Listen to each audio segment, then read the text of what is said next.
فيها البرد ما ينفع فيها، كان مطبقة تونسية محرحرة وسخونة تدفي تعمل 66 كيف. والبات تجي طرية خفيفة صدقوني تذوب في الفم مع فرس ياسر بنين.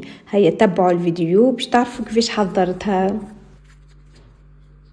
للعجينة عنا 3 مكونات: 500 جرام سميد، ملح وماء دافي. نعجنوها بالقدا بيدينا والا بالعجانة، ونتحصلوا على العجينة الطرية نغطيها ونخليها ترتاح ساعة. للفرس هرست 2 قرون فلفل اخضر، راس ثوم وفلفل احمر شايح. في مقلة صبيت شوية زيت وحطيت مغرفتين شحم، ونزيدهم كمية باهية من البصل الاخضر.